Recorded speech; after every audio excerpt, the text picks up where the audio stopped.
Talk a little bit about color because you're going to need that to understand one of your presets for your camera, white balance.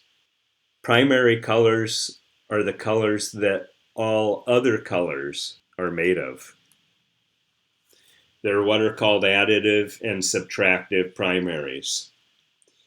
When you add the primary colors of light, red, green, and blue, and I made this sample in Photoshop, but you can see when I add these together and overlap them, they create white. So when I add them, I get white.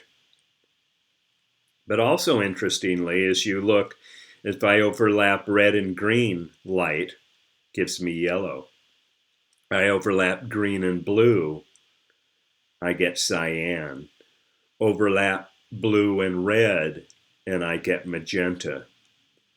Well, there's two sets of primary colors. The other set of primary colors, and if you've taken 2D design, these are probably closer to the primary colors that you used, because this is the primary colors that pigment is made up of: yellow, magenta, and cyan. And they're called the subtractive primaries because when I add them together, I get black, not white. And so if I subtract them, I pull those colors away, it gives me white. So that's the difference between the additive and subtractive primaries. The added and subtractive primaries are complements or opposites of one another. And likewise, if I take yellow pigment and magenta pigment and mix them together, in theory, I'm going to get red. I take magenta and cyan, and it gives me blue. I take cyan and yellow, it gives me green. Red, green, and blue, the additive primaries. So they're opposites of one another. Let me go back for a second. This is the color of light. This is the kind of color, these are the primary colors that our eye sees. This is the primary colors that your camera sees. You shoot in RGB. You shoot in red, green, blue color.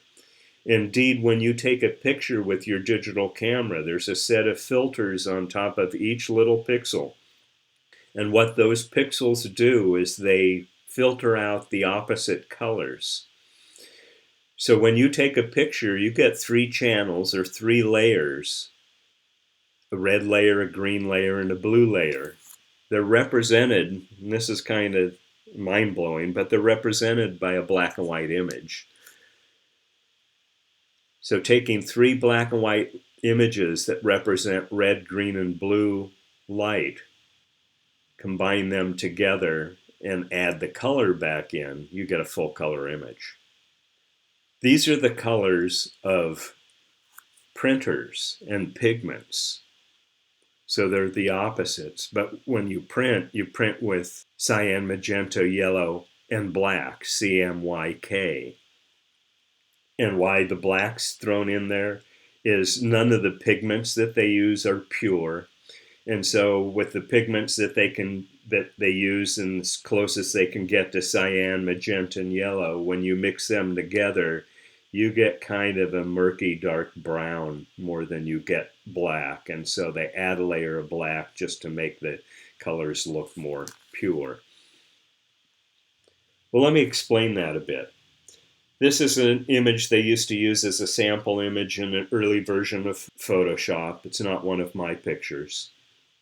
But you see this digital image. Well, again, in the digital camera, it's made up of 3 layers: a red layer, a green layer, and a blue layer. And I wanted to show you an individual layer here where you can essentially see this is the green layer of your camera image. And if I want, I can just kind of, what I did in Photoshop is just layered green on top of that. So essentially, if you think about this, is all you really have to do is dye it green, and it becomes that green layer. But here's a red rendition, so it's only recording the red light of that scene. Here's one that's only recording the green light, so you can see the difference in the background. It's probably the most obvious difference. Same thing with the blue light. You can see it's darker background, but also look along the white of the feathers here. They actually are different and seem almost different contrast as well. Well, again, if I add a wash of red and a wash of green and a wash of blue on top of these and then layered them on top of one another, it gives me a full color image. So that's something when we get to processing your images that we'll take even more advantage of. But here you can see the combined RGB and then each of the individual channels. And these again are images I found on the internet. Well, white balance. If you shoot in RAW, you don't have to worry about white balance. You should know something about it, but RAW allows you to go ahead and shoot in any kind of light situation, and you can decide on the white balance later. If you don't shoot in RAW, you pretty much have to match up the color temperature of the scene with the color temperature listed for your camera. What do I mean by color temperature? The temperature of color is measured on something called the Kelvin scale. So when you see the little K here, that's what that talks about is Kelvin, Kelvin. How they determine this is they essentially took a black piece of metal and heat that metal up so hot that it starts to turn color. And when they turn color, they measured those temperature, and that became the Kelvin scale. So it first goes from black to red, and then it starts going orangey into yellow, and then it gets kind of white hot, and then it actually gets into blue hot, which is really super, super hot. But indeed, these different color temperatures, you can kind of look at this list on the middle here. Early morning, late afternoon. Ansel Adams used to say that he liked to photograph before 10 a.m. and after 4 p.m., before 10 and after 4. Well, partly he liked the dramatic and longer shadows of the early morning and late afternoon. But for a color photographer, it changes the color wavelength of the light. And so if you don't shoot in RAW, you might look at different options that you have with your white balance setting depending on the quality of light that you're shooting in. If you're shooting inside with fluorescent tubes, you are shooting at about 4,600 degrees Kelvin. Average daylight is more like 5,600 degrees Kelvin. So you don't want to put your white balance on daylight if you're not photographing in daylight. So again, if your camera shoots in RAW, you can figure all this out later. But otherwise, that's something that you're going to have to look at. If you're going to shoot outside on a normal sunny day, just set it for daylight. The icons are different from one camera to the next. And here's some examples for white balance icons.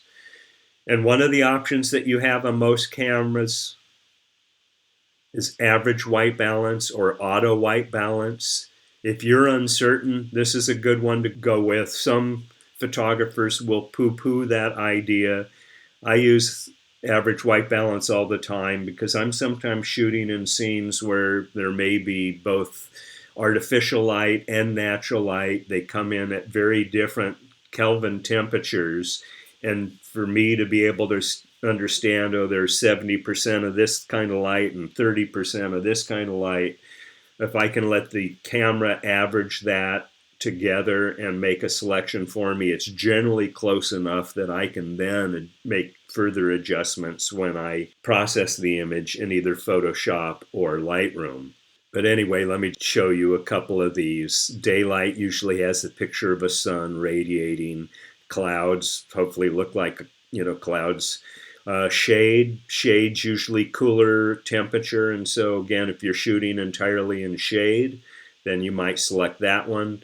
Tungsten is if you're photographing with either photo floodlights or frankly just room incandescent lights, traditional light bulbs, then tungsten is a good option for you there.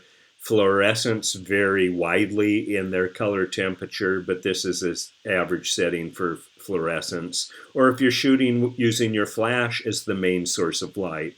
If your flash is simply the fill light, meaning there's existing light and you're using flash to just fill in a little bit of the shadows in the foreground, well, then you don't necessarily need to set it to the flash white balance. But if you're using it as your primary source of light, then you can select flash white balance.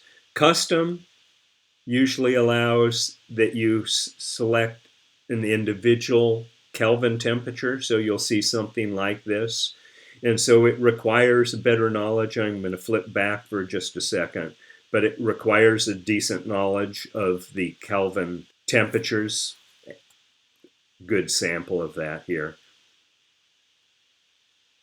But if you can shoot in RAW, shoot in RAW, and you can figure this out when you process the image rather than when you take it. If you can't shoot in RAW, well, pick one of the most appropriate settings for what you're shooting in, and it should be close enough that you'll be able to edit any other idiosyncrasies of the color in the processing of the image.